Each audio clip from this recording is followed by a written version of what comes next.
Hola, hola, queridos hermanos, amigos, nuevamente nos encontramos para continuar nuestro paseo por la Biblia y ahora en esta serie de estudios basados en la carta del apóstol San Pablo a los Gálatas. Aquellos que tienen una dimensión espiritual de las cosas y están enmarcados dentro de alguna denominación cristiana y viven de alguna manera la religión bajo determinadas condiciones y preceptos y ordenanzas y tradiciones de la denominación a la que pertenecen, no son a veces conscientes, no somos conscientes de lo que era realmente el cambio, lo que fue el cambio, el gran cambio que se produjo en esa transición que hubo de pasar del judaísmo al cristianismo. Y lo que eso significó para los primeros cristianos, que eran prácticamente todos de extracto judío, venían del judaísmo. Debiéramos recordar, cuando pensamos en esta época tan temprana de la historia de la Iglesia, cuando pensamos entre el año 30, que es cuando Jesús, o el año 29, el año 30, cuando Jesús está desarrollando su ministerio, hasta el año en que Él muere, el año 31, ¿sí? Hasta la destrucción de Jerusalén en el año 70, es todo ese periodo formativo de la Iglesia cristiana. Deberíamos recordar que buena parte de los cristianos venían del judaísmo y estaban apegados a las enseñanzas, a los preceptos, a las doctrinas, a las tradiciones del judaísmo. La mayoría de esos cristianos había sido enseñado dentro del judaísmo a que la salvación era el resultado de acumular determinada cantidad de méritos para poder ser aceptado delante de Dios y finalmente ser perdonado. Este sistema de salvación por obras que había en el judaísmo, que comprendía la observancia meticulosa no solo de los mandamientos, sino de las interpretaciones de esos mandamientos, de las tradiciones que había dentro del pueblo de Israel que regulaban prácticamente casi todas las dimensiones de la vida, con mandamientos que eran positivos y mandamientos que eran negativos, con ritos, con ordenanzas, a las que además había que añadirle todo el sistema de sacrificios, todo lo relacionado a la impureza, a la pureza. Bueno, todo este sistema de pronto se chocó con el mensaje de Jesús. Y Jesús enseñó algo totalmente diferente. Jesús dijo: el que cree en mí tiene vida eterna. Jesús enseñó que de tal manera Dios había amado al mundo, a los seres humanos de este mundo, no solo al pueblo de Israel, sino que al mundo en general, que había enviado al Mesías, a Jesús, el Hijo eterno y unigénito del Padre, para que todo aquel que en Él creyera no se perdiera, sino que tuviera vida eterna.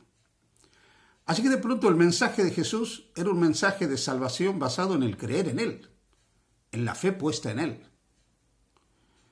Y esto en los primeros años de la historia del cristianismo causó muchos inconvenientes, porque muchos que lo aceptaban a Él como Mesías no querían renunciar a ese sistema de salvación por obras que se basaba en lo que simplificadamente se llama la ley de Moisés.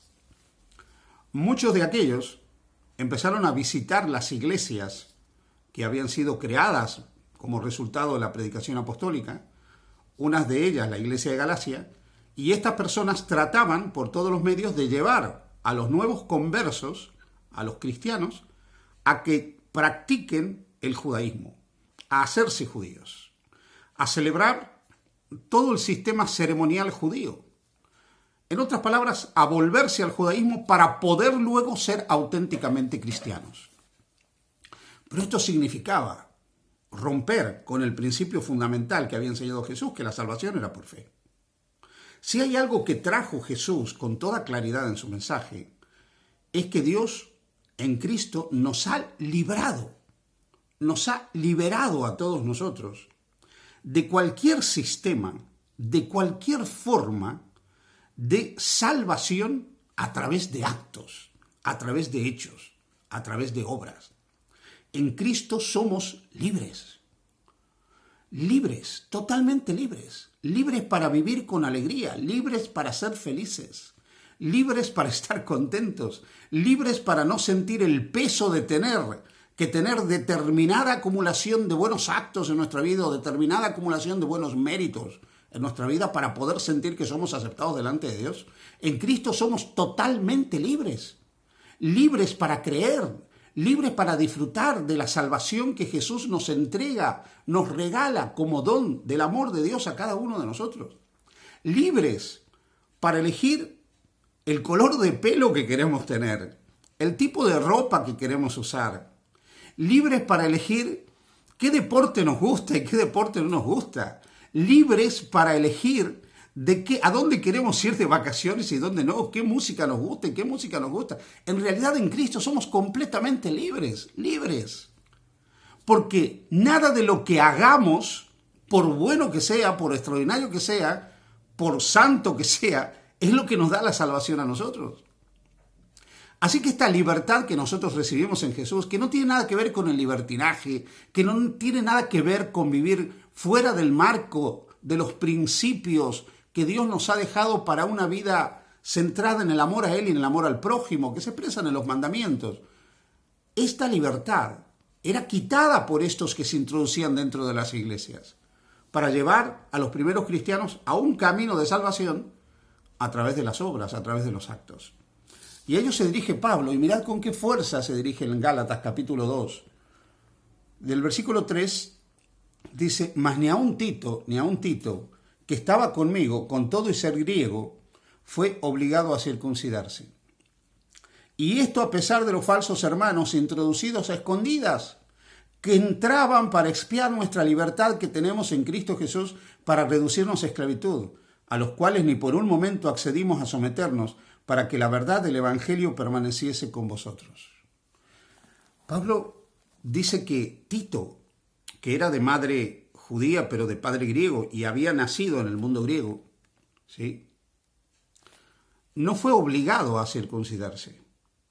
O sea, cuando él fue presentado ante los apóstoles de Jerusalén, no lo obligaron a hacerse primero judío para ser aceptado como cristiano.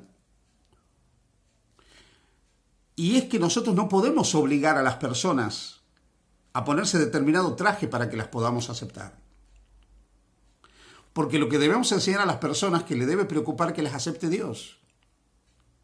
No debemos llevar a las personas a preocuparse para que las aceptemos nosotros, ni debemos crear iglesias donde las personas sean de determinada manera, se vistan de determinada manera, actúen de determinada manera para que sean aceptados por la iglesia. Debemos enseñar a las personas a ocuparse en ser aceptadas por Dios. Por eso aquí dice que ni Tito fue obligado a circuncidarse. No le quisieron poner a Tito el traje de judío para aceptarlo como cristiano. Y esta es una lección que nosotros tenemos que aprender.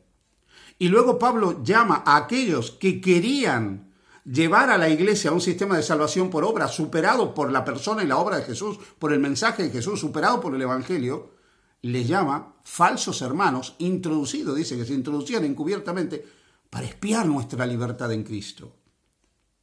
O cuántas veces hay personas que se dedican a ver qué hacemos o qué no hacemos para luego juzgar, para luego condenar, y como lo hacían en aquella época, hoy también algunos, para decir que no vivimos correctamente el cristianismo, que no somos verdaderamente cristianos, que no actuamos correctamente conforme al mensaje del Señor, que no estamos viviendo a la altura de la palabra de Dios.